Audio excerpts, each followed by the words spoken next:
All right, you can take it away whenever you're ready. Okay, so my name is not actually Dash the Myconoid, as it says on Zoom. Dash is my son, and he was a myconoid for Halloween. And if anybody knows what that is, you're like his new favorite person. Okay, so I'm Karen Marr. I always talk about the Erdős-Ko-Rado theorem because it's kind of my favorite thing. I promised a gentle introduction to it, and then I was going to go on with what I've been focusing on lately. And I actually have a bunch of results that, amazingly, we got this summer. So it will be right up to like what we're currently working on. This is joint work with like a whole whack of people. All of my grad students get sucked into this problem, and I've worked on it with this big long list of people, and I'll probably try to make sure I cite everybody and the projects that I've done with them. Okay, so we're going to start Erdős-Ko-Rado theorem. If you've seen this before, you can just sip your coffee and relax. It's a theorem that has to do with set systems. So we're looking at a k-set system. It's going to be a collection of subsets from 1 to n. So we've got a base set of size n, and we're looking at subsets that all have size k. So they all have uniform size. And what we want to do is get a system where any two elements in the system have non-trivial intersections. So we want to find a bunch of intersecting k subsets. I put an example here. All my sets have size 3. The base set is 1 to 6. They all intersect. I did the sneaky trick of saying all of the sets have to have at least 2 elements from 1, 2, 3. So for sure, they're all going to intersect. Another one that's easier is if I take all of the sets that contain the element 1. And everybody likes this one, right? It's easy. They all contain 1. They're clearly going to intersect. I know exactly how big it is. So the question, these guys I've given a name. They have different names. I like the term canonical because it's sort of like the easiest, simplest representation of an intersecting set system. In some of the older works, they're called trivially intersecting, which sort of messes with your mind because usually when things are trivially intersecting, they have empty intersection. They mean it like it intersects in the easiest way possible. Okay, so the canonical intersecting set systems are where we have a fixed element and we take all the k-sets that contain that fixed element. So we've got a fixed element and whatever else in all the other positions. The size of these is easy to count. It's going to be size of our base set minus the guy that's in our set, choose k minus 1. And then the question that came up back, I guess in the 30s, it was originally asked by Erdős-Ko and Rado, is the canonical intersecting set system the largest? So the one that we like and that we can count, is that always the biggest, or is there some crazy combination where we could get where it would be bigger? And then the follow-up question was that if we know the size, if the biggest size can be n minus 1, choose k minus 1, could we have a set that's not one of these canonical guys, but still the same maximum? So there's 2 questions. What's the size of the largest intersecting set system? And what's the structure? What guys meet the bound? Okay, so the answer is kind of lovely. If we're holding on to an intersecting k-set system and our n is bigger than 2k, and asking that your n is bigger than 2k is not asking for much, because if your n is smaller than 2k, then everything's going to be intersecting, and it's pretty easy. So if our n is big, the maximum size is what we want it to be, and we also have the characterization that you meet the bound exactly when you're a canonically intersecting set system. Okay, so we get a bound and we get a characterization. Now the original theorem, the story is that the theorem was proven in the 30s, but at the time people didn't realize how great combinatorics was, and Erdős-Ko-Rado kind of shelved it, and then there's, you know, the war and stuff. And they didn't actually publish the paper until 1961. But when they published it, they did it for T intersecting. So they didn't just want the sets to have a single element in common, they wanted the sets to have at least T elements in common. And what they said is if your n is large relative to your T and your K, then we get a bound and we get a characterization. And the bound here is exactly what you think it's going to be. It's you pick a T set and you take all K subsets that contain that set. And when they did their bound, when they did the theorem, they put a bound on n, and they had this like crazy number, and they're like, yeah, we know it's a crazy number, but you definitely need a bound for sure.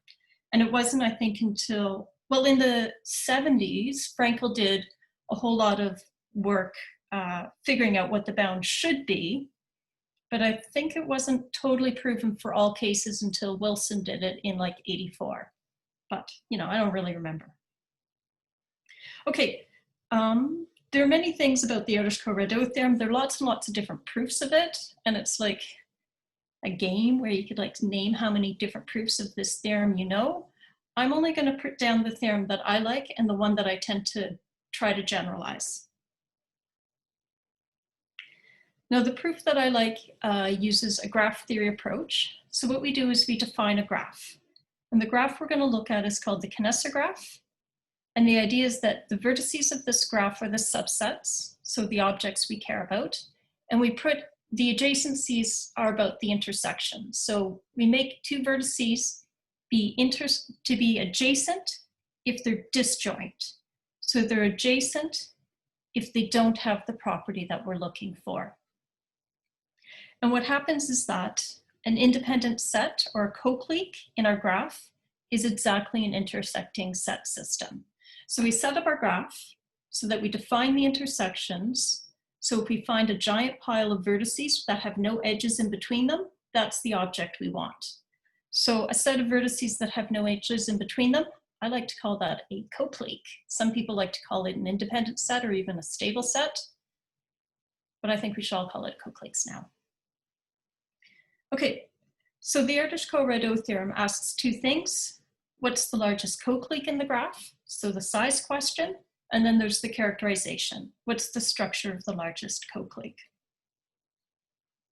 Okay, here's a picture of good old Peterson. Can't have a graph theory talk without a picture of the Peterson graph. Okay, it has n choose k vertices. We know the degree of every vertex. It's vertex transitive. All the vertices are identical. It's edge transitive. And a co-clique is the things that we're looking for. So the approach I'm going to do with this is I want to find the largest co-clique, and I'm going to do this in an algebraic way. So I can represent my graph as a matrix. So I'm going to use the adjacency matrix of my graph. The rows and columns are the vertices, and I put a 1 in the UV entry if they're adjacent, and a 0 otherwise. So I can record my adjacencies in a matrix. Okay. So this matrix has this, it's sort of a special matrix. It's great in a lot of ways. What I'm going to do is I've split off my matrix here. Oops, I can't redraw that line straight. There. Okay, we've got a block of zeros right here. A block of zeros in my adjacency matrix indicates a co-clique. And then I've got my vertices here. What I'm going to do is a thing called an equitable partition or a quotient graph. I can take this matrix and quotient it by taking this clump right here. And I can take this sum of all my rows is equal to 0, and I'm going to put a 0 here. I'm going to take this clump, and I'm going to do the same thing. Each of my rows has 1, 2, 3, 1, 2, 3. Each of my rows has exactly 3 ones in it, so I'm going to put a 3 here. Here my rows have 2, here the 1. So what I'm doing is I'm actually taking my graph, and I have an equitable partition, and then I'm going to make a quotient graph with that equitable partition. Or if you don't know what any of those words mean, I can take this matrix and sort of group it down, and the 3 ones in every row I represent as a 3. Okay, so I take my big old adjacency matrix, my quotient matrix, and once I go down to the quotient matrix, I can figure out the eigenvalues of this graph like really easy because it's 2 by 2. So I can get the eigenvalues is the 3, and because my graph was regular, every vertex has the same degree, means every row has the same number of ones. So for sure the all ones vector is going to be an eigenvector, and it's just going to be the sum of the rows, so the degree. And because it's the trace is 2, the other eigenvalues -2. Okay, so my master plan is to take this big old adjacency matrix and then start looking at the eigenvalues and figure out what I can do. And also keep in mind that when you have this giant block of zeros, meaning no ones, meaning no adjacencies, that corresponds to a co-clique. Okay, in general, when we're holding on to a kinesograph, I can do this quotient graph. You can show that the eigenvalues of the quotient graph are eigenvalues of the adjacency matrix. And so I can easily pull out 2 eigenvalues for any kinesograph. Okay, so I've got this eigenvalue, this is my degree, and this is my favorite eigenvalue. We can actually calculate all of the eigenvalues without too much trouble. They have this form, and we can figure out the multiplicities. Maybe if you've done a little bit of representation theory, this number will be fairly familiar, that these are degrees of irreducible representations of the symmetric group, for good reasons, that if I take the trivial representation on the direct product with sim k and sim n minus k, and induce that up to representation on sim n, the decomposition, each one of these irreducible representations gives us one of our eigenvalues. So without getting into it too much, there's this nice connection between the algebra, which we know very, very well, and the eigenvalues, and it's a very useful connection. Okay, so I've got my kinesograph. I want to find my maximum co-cliques. I've just figured out all of my eigenvalues, and you're all wondering, like, why do you want eigenvalues? Well, one of the things that happens is if I have a graph, say I've got a big old graph and S is a co-clique, I can make a quotient graph by taking all the vertices that sit in S, all the other vertices in my graph. This is a co-clique, so there's no edges here. All of the edges go this way, and there's some edges in here. Whenever I have a co-clique in a graph, I can write a quotient matrix of my adjacency matrix that's got a big fat 0 here. And these numbers you can actually figure out pretty easily if you're regular, because every vertex over here has degree d. So d neighbors here, we can count the edges and we can figure it out. When I do this quotient graph, I can see what my eigenvalues are going to be. If I sum the rows, I get d. And then if I remember that the eigenvalues are the sum of the eigenvalues are the trace, I get my other eigenvalue sitting right here. So we also have, so S is the size of a co-clique. Now what happens is I can use interlacing. So interlacing is when you pick your matrices smart and you look at their eigenvalues sort of sit in between each other. And so when you have this situation of a graph with a co-clique and the adjacency matrix, the eigenvalues are going to interlace. So what happens is that when I do this graph, I can see who his smallest eigenvalue is. If I have a corresponding adjacency matrix for a graph, his least eigenvalue is going to be less than or equal to the eigenvalue of the quotient graph. So I'm using a bunch of algebra that I'm not really going into. But what happens is I can take these eigenvalues and rearrange it to get a bound. So I know the size of my co-clique is going to be bounded by the number of vertices in my graph divided by the degree over this tau. And this tau here is my smallest eigenvalue of my adjacency matrix. So least E value of the adjacency matrix. Okay. What I'm getting at is this bound that has many names. Some people call it Hoffman's, some people call it Delsart's, some people just call it the ratio bound because it depends on a ratio and then you don't get into a fight over who owns it. So the ratio bound goes like this.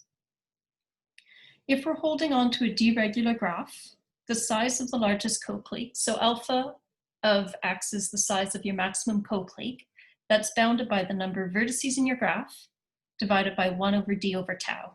D, this d is your degree. Oops, let's make this black. This guy is your degree. Your degree is going to be your largest eigenvalue, and this tau is your min eigenvalue. And so this is the ratio. The ratio between your largest eigenvalue and your smallest eigenvalue gives you a bound on your maximum co-clique. So max co-clique. Okay, so using the eigenvalues, we can get a bound on our co-clique. Now remember, we wanted two things. We want these co-cliques, we want to bound them, and we want to get a characterization for them. So the first part of the ratio bound gives us the bound. The second part tells us something about when equality holds. So if we have a set of vertices in a graph, I can write down its characteristic vector. And the idea is that I'm going to take a vector that's the length, the number of vertices in my graph, and I'm going to make a 0, 1 vector. And the idea is that I put a 1 for the vertices that are in S and a 0 if it's not. So just the indicator vector for this set. So if equality holds in my ratio bound and I have a clique of maximum size, then what happens is this vector I'm going to talk about in a second is going to be a tau eigenvector. So this is the characteristic vector for my co-clique. This, I'm going to multiply it. I'm going to subtract a multiple of the all ones vector. And if you think about this for a second, we know the all ones vector is going to be an eigenvector corresponding to the degree. And if I want to have an eigenvector for a different eigenvalue, it's going to have to be orthogonal to the all ones. So this is what we do if we do the Gram-Schmidt with this and the all ones vector. So this subtracting off the constant, the appropriate multiple of the constant, makes this vector orthogonal to the all ones. Okay, so ratio bound, two parts. First, a bound on the size of our co-cliques, and then a comment that gives us information about, it can give us information about the structure of our co-cliques, because it says if we have a co-clique, this vector is going to be an eigenvector. Okay. Okay, so using this ratio bound with the Kneser graph, I can pull out a proof of the Erdős-Ko-Rado theorem. So first of all, I put my degree and my least eigenvalue in the ratio bound, and I get the right number, so that's good. But I can actually push this to get a characterization.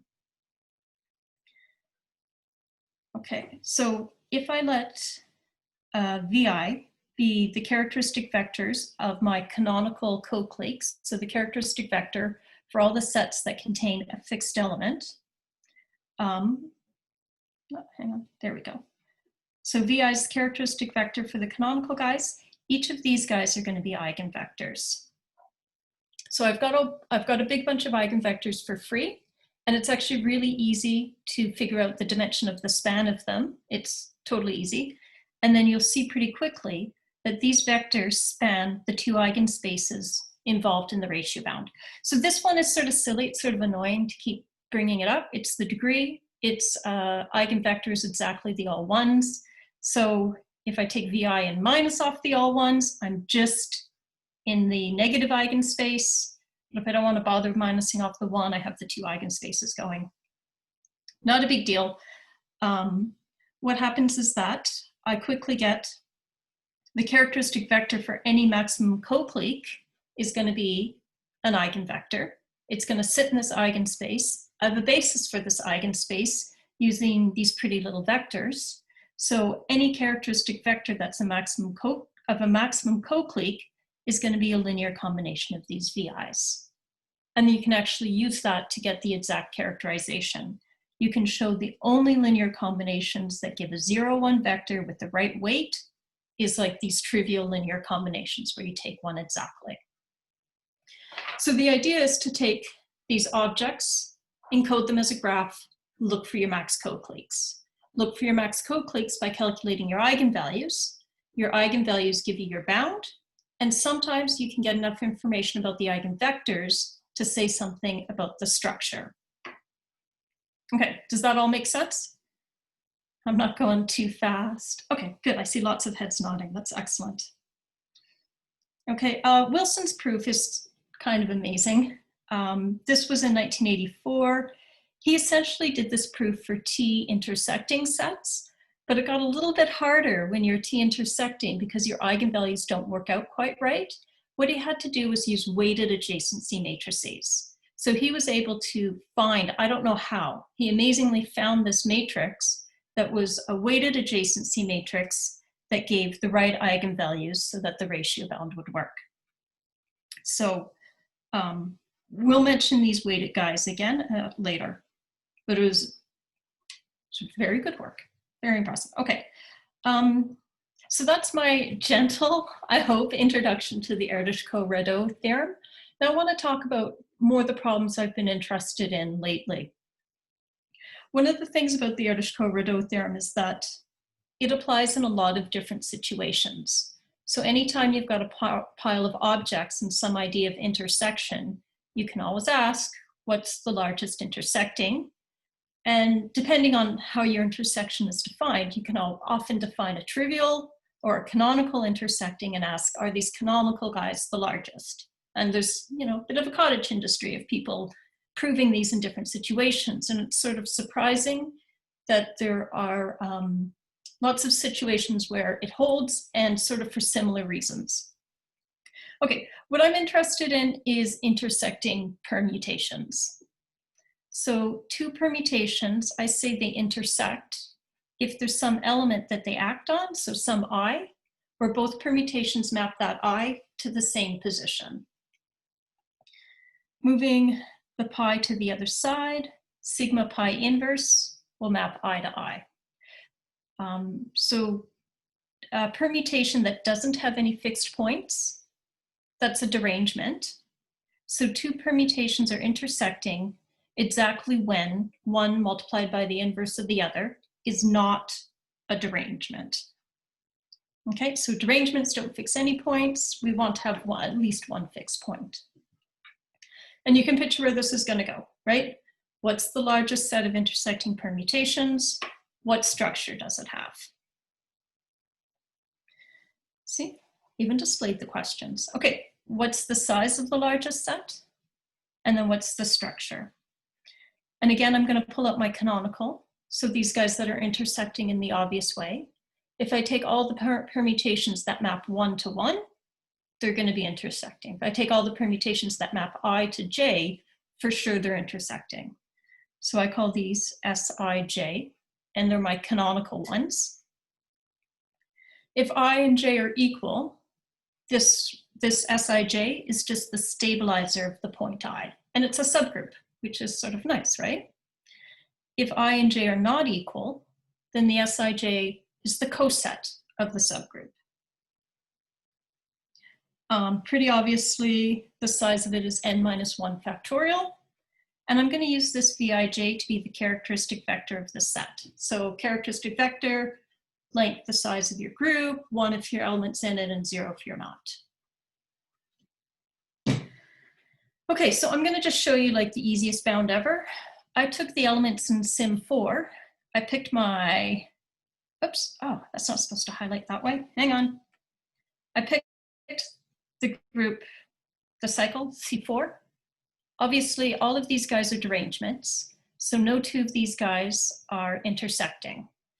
So this was the group C4, and then I took a coset of it, and then I took another coset of it, and I kept going through all the elements in my group.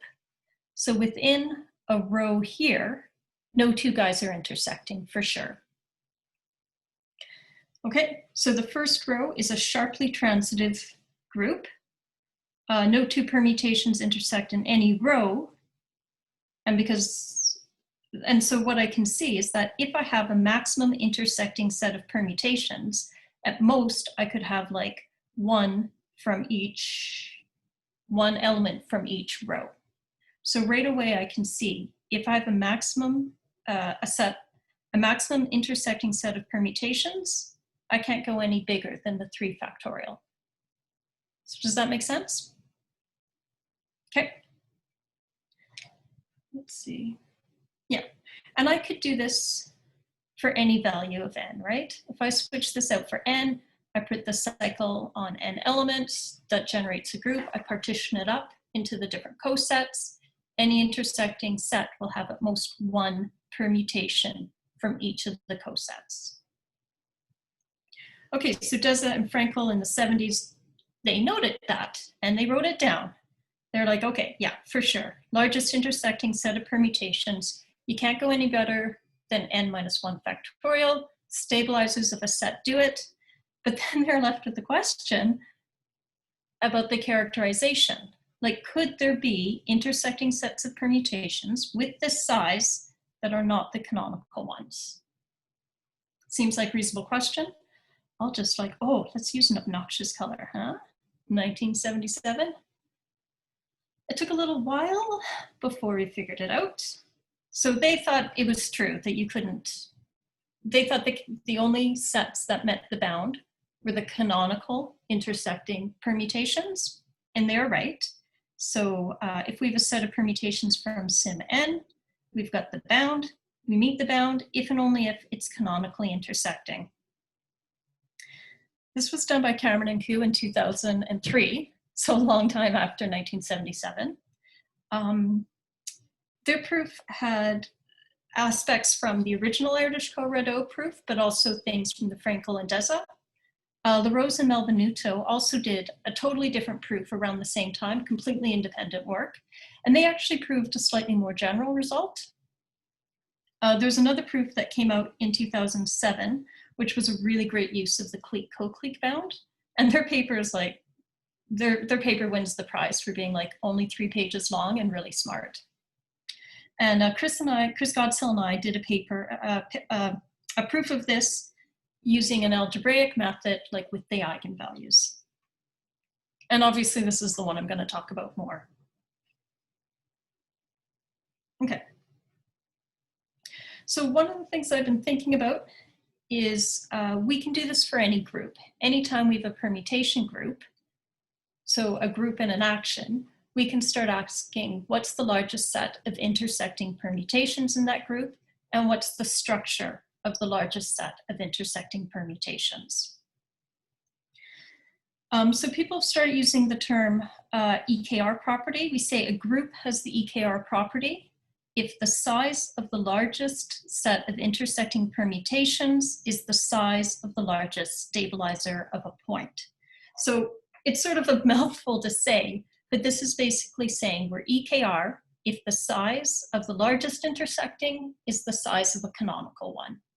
So saying the canonical guys are the largest.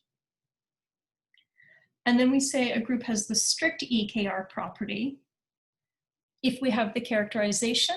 So if the only maximum intersecting sets of permutations are the stabilizer of a point or the coset of a stabilizer of a point. Okay, so we know what happens for the symmetric group. And now we can ask about any permutation group. What's the size of the largest intersecting set? What's the characterization? So if it's the canonical ones are the largest, it has the EKR property. If the canonical ones are the only ones of maximum size, it has the strict EKR. So what the proof on the previous page was saying is the symmetric group with its normal action on 1 to n, that has the strict EKR property. Now, I put this with like little chevron, little snowflakes. I'm talking about these properties like they're properties of the group. They're not really, they're properties of the group action. When you switch out the action, the property changes. So for example, if you have the group sim8 acting on the ordered sets of size 4 from 1 to 8, this does not have the EKR property. And you can look and you can see, you can count it out.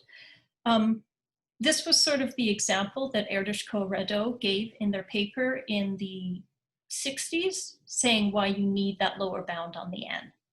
So for sure, it depends on the action of the group, and change the action, everything changes. And this also gives you an example of a group that does not have the EKR property, where we can go bigger than the stabilizer of a point. Okay, so just like the Kneser graph, where we take our problem, we encode it as a graph, and we look for maximum co-cliques, we can do that with our groups. So anytime I have a group, and I wrote it as a subgroup of sim_n, I just mean any permutation group, so any group with an action. So I'm just saying it's in sim_n, so I can like fix what action I'm thinking about. I define a graph called the derangement graph. The vertices are the elements of the group. And just like with the Kneser graph, I made them adjacent if they weren't intersecting. I'm going to make my elements adjacent if they're not intersecting. So two vertices are going to be adjacent exactly when one times the inverse of the other is a derangement. So, okay, just making it really clear that it depends on the action. And now what's going on is an intersecting set in my group is exactly a co-clique in the derangement graph. Okay, so I have pretty pictures. Z7, here's the derangement graph, pretty boring. Everybody's a derangement, so I've got a complete graph. The dihedral group, so our derangements, so our identity here is going to be adjacent to our derangements. And look how we have this little like clique of size 4. Nice. So if you know your clique co-clique bound, we can see because we've got this group. Well, this right here is sharply transitive. Is that an old-fashioned word? Sharply transitive subgroup. As soon as we have this sharply transitive subgroup, we have a clique of size n. Once we have a clique of size n, we can use our clique co-clique bound. Tells us that the size of our co-clique is bounded by the size of the group over n, which gives us our bound pretty quickly. Okay, oh, and look what I have. I got Sage to make this up for me. I think right here you've got the identity, and if you go out, there's like 9 little edges. These are the 9 derangements. I only counted 8, but you can write down some 4. Okay. Couple properties of it. It's a really nice graph. It's a vertex transitive graph. An intersecting set is a co-clique. If we have the sharply one transitive set, we've got a clique. And the co-clique bound will give us the bound. So if we have any group with the sharply one transitive group, then if it has one transitive group, then it has to be transitive. So the size of your canonical guys, or the size of the group divided by your n, and the canonical guys are at maximum. So if you have a sharply one transitive subgroup, you've got the EKR property for sure. Okay. So these are Cayley graphs. So the idea of a Cayley graph is you've got a group and a connection set. And when you're holding on to a Cayley graph, the vertices are the elements of your group, and they're adjacent if 1 times the inverse is in your connection set. So a Cayley graph is normal if the connection set is closed under conjugation. So for our derangement graphs, what we have is it's going to be a Cayley graph over our group, and our connection set is exactly our derangements. Okay? Because the derangements are a union of conjugacy classes, for sure it's going to be normal. So every derangement graph we get is a normal Cayley graph, which is kind of like so exciting. We can also see that the graph is going to be connected if and only if the derangements generate the group. And just a side point, if you know your conjugacy class association scheme, the derangement graph is a union of graphs in these association schemes. What's going on is that this graph is super pretty to look at, but it also has some really excellent algebra, including the association scheme stuff that gives you a ton of tools to work with. Okay, so the first thing is that when we're looking at a normal Cayley graph, so when we have a normal Cayley graph, we have essentially a formula for our eigenvalues. So the eigenvalues of the Cayley graph, what we do is we go to our group and we grab our irreducible characters, and then we evaluate the characters on the elements in our connection set, and we scale them. So we have this really great formula for our eigenvalues, which is a total treat. So for example, if we're holding on to the trivial character, so the trivial character, any element in the group you give to the trivial character just gives you 1 back. It just always says 1. So if we evaluate the trivial character, it gives us 1 for every element in our derangement. And so we get the degree of the derangement graph is the eigenvalue corresponding to the trivial character. Okay, Perfect. Okay, another example. If we're holding on to a Frobenius group, I can calculate the spectrum of the derangement graph without any effort. It's n minus 1 to the k minus 1 to the n minus to the k times n minus 1. The number up here, right, that's the multiplicity of the eigenvalues. So if I drop in a Frobenius group, I've got 2 distinct eigenvalues. It's going to be a complete graph, and it can count how many components. So for any Frobenius group, the derangement graph is not going to be connected, but it's going to be a union of disjoint complete graphs. So I know exactly what the co-cliques are in that without any effort. So any Frobenius group, we're going to have the EKR property. And if our k is bigger than 2, we don't have the strict EKR property. If we have k being 2, I can pick n to the k different maximum co-cliques. Because I've got a bunch of derangement graphs, a bunch of complete graphs, I just take one vertex from each component, and there's n to the k different ways of doing it. That's more than the number of canonical co-cliques I have. Okay, Frobenius groups, done. Another really great group is the PGL2Q acting on the projective lines. So I didn't write this as a subgroup of a symmetric group, but I'm just doing the action on the projective lines. I can calculate out the eigenvalues without too much trouble again. And then I can see that it has the EKR property, and I just use the ratio bound. And I can actually show that it has the strict EKR property. This is work that Pablo Spiga and I did a number of years ago. It has the strict EKR property, and I can see it sort of in 2 parts. These 2 guys right here are my least eigenvalue. So I have equality in my ratio bound, but I have to first show that no co-cliques sit in this, the module for my group that corresponds to this eigenvalue, but they all sit in here. And then if you look at the eigenspace that corresponds to this representation of the group, I can actually get the characterization by showing it's a linear combination and what linear combinations are feasible. Okay, oh, I said Frobenius. I clearly didn't update that. Okay, so I was gonna sort of hand wave a bit about how the proof goes for sim n. Okay, so the degree of the derangement graph for sim n is just, I'm gonna call it D, the number of derangements, and I can calculate out the least eigenvalue. And I write this like, no big deal, that's the least eigenvalue. It's actually kind of hard, really hard to see that that's the least eigenvalue.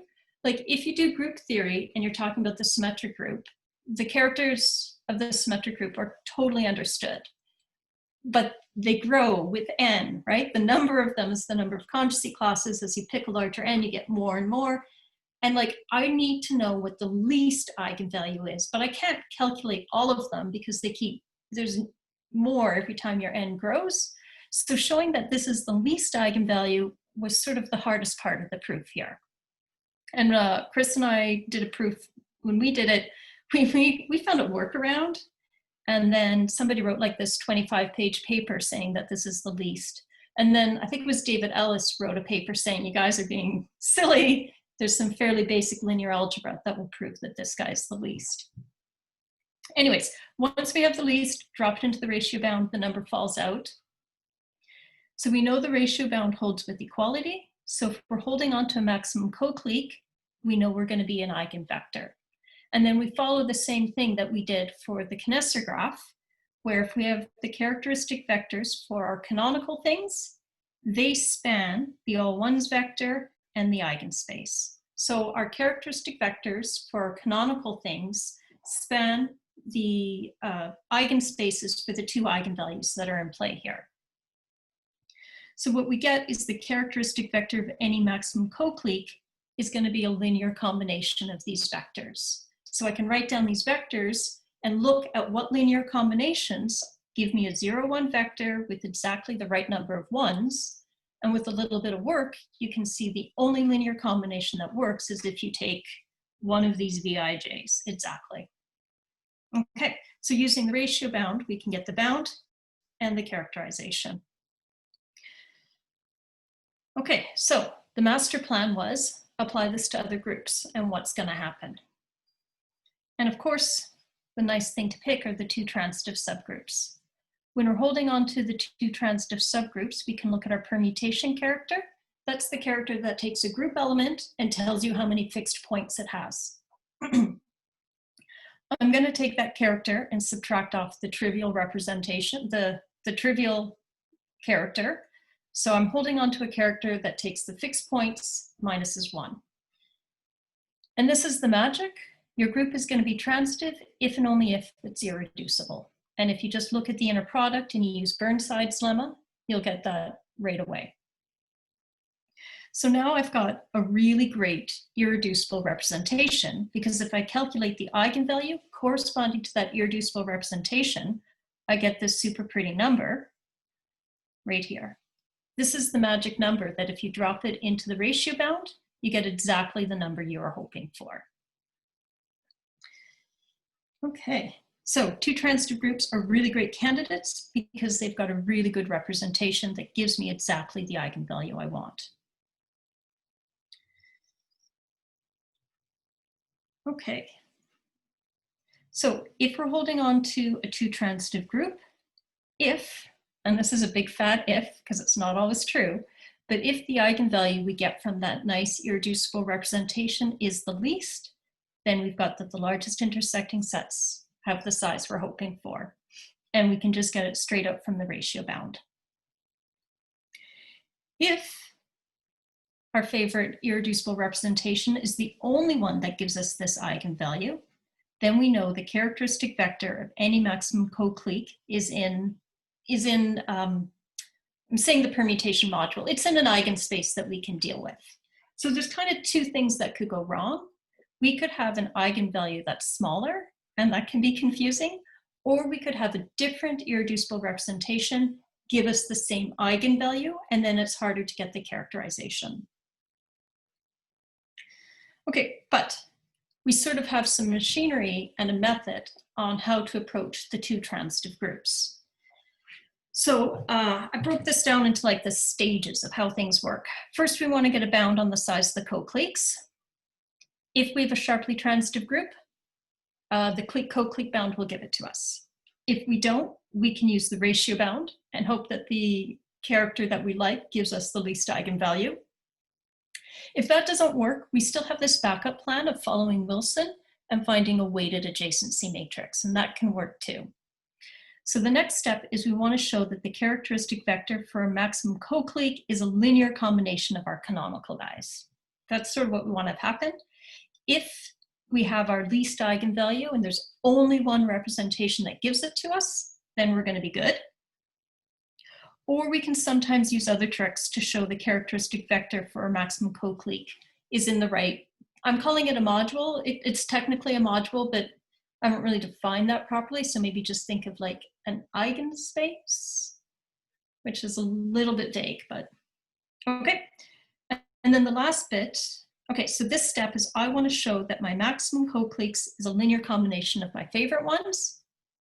And then the last step is to find all 0, 1 vectors that are a linear combination of the Vij's. And it has to have a certain number of ones.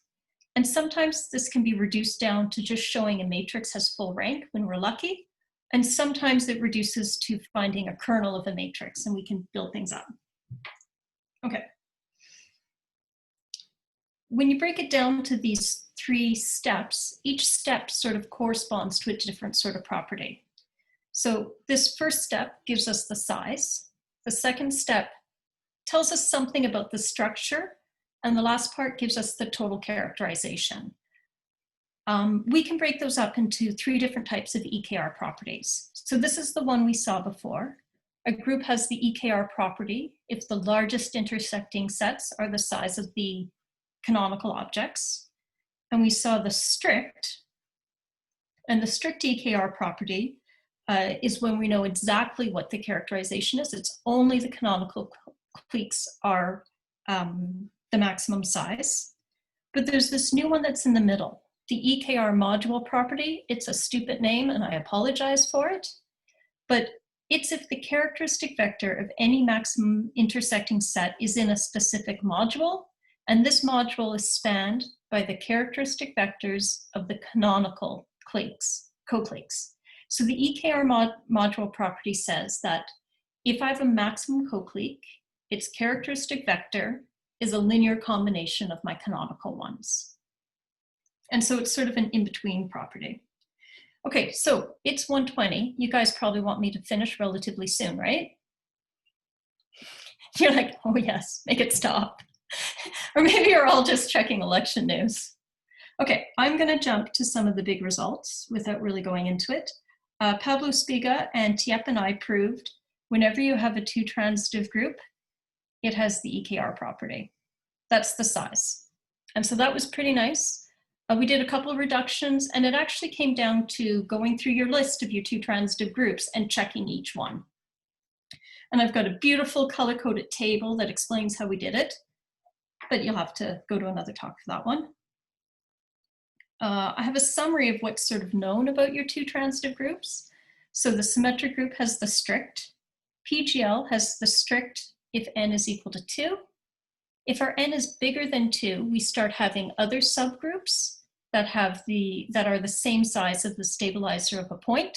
So it has the EKR property, the EKR module property, but not the strict property. And in this case, all of our maximum co-cliques are like either the stabilizer of a point or a plane.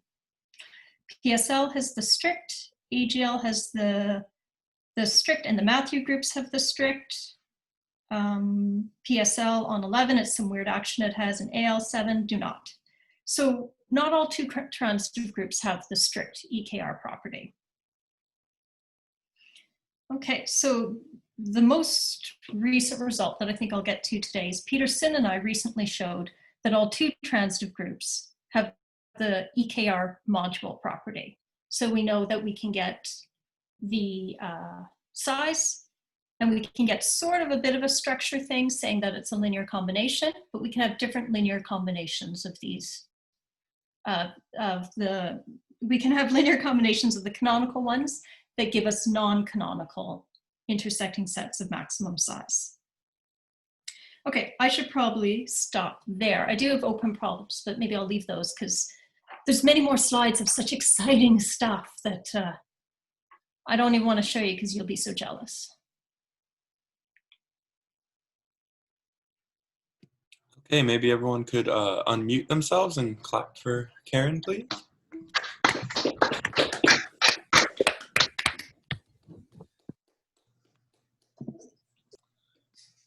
Okay, are there any questions? I have one.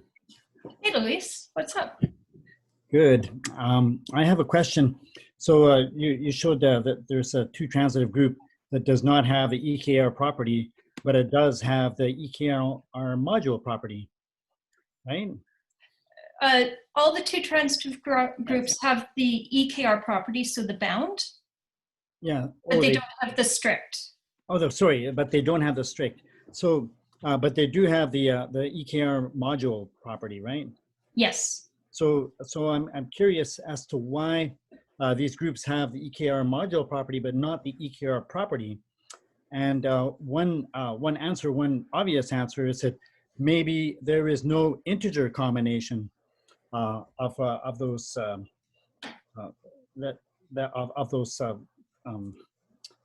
canonical ones that give you the permutation.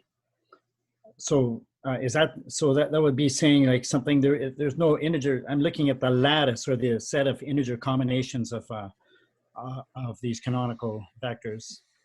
So, the linear combination doesn't have to be integer. It just has to produce something integer at the end. Like, yes, but to get the strict EKR, you want 0-1 combination. Yeah. Okay. Yeah, so that's equivalent. That's equivalent to saying you want an integer combination. Okay. For the going to the strict. Sorry, it's equivalent to saying you want a non-negative integer combination. Okay, so you're talking about where you have the module but not the strict property. Yes, you have the module but not the strict because you can't find a non-negative integer combination, integer linear combination to give you your vector. Okay. So So that's, I mean, that's something which has been studied quite a lot. There are two reasons you can't get a non-negative integer combination. Maybe your vector is not in the cone generated of non-negative combinations, or maybe it's not in the lattice of integer combinations. So there's two different ways that this can fail that you can, Okay. right? And I'm just wondering if you have looked at which of those two things are failing for those examples like PSL 211 and so on.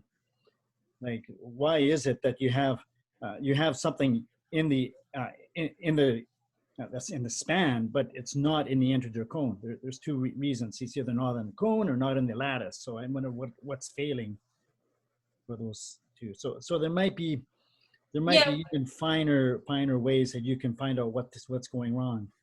Like when we're looking at the PGL 2Q, we were able to, we wanted to set up the linear combinations and see what all solutions were. And so we were able to find the form of all the solutions to the linear combination, and that gave us the structure of all of the maximum intersecting things, whether they were canonical or not.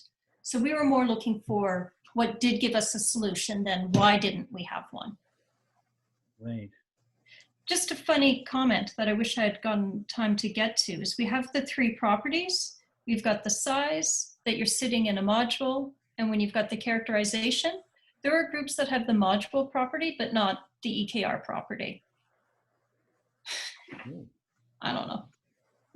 Yes. I'm thinking of bigger ones that are linear combinations, but are bigger. I don't know. Oh yeah, okay. Cool. Thank you. That wasn't that was sort of a question. I was just wondering if you had looked into.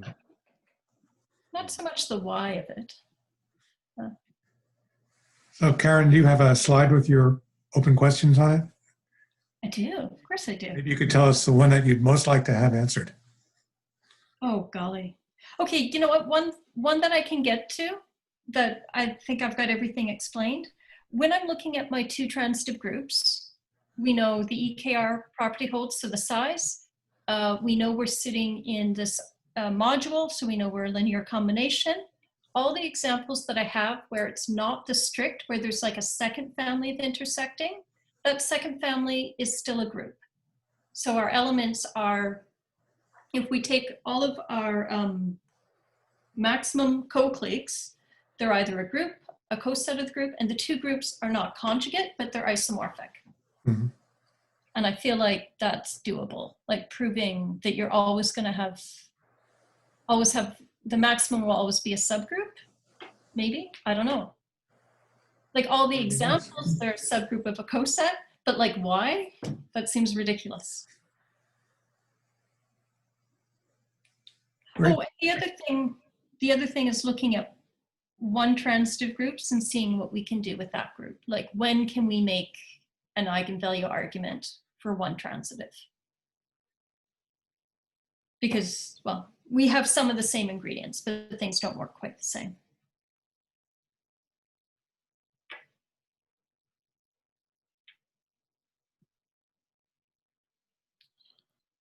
Okay, in the absence of additional questions and looking at the time, I think maybe, oh, someone's joining now.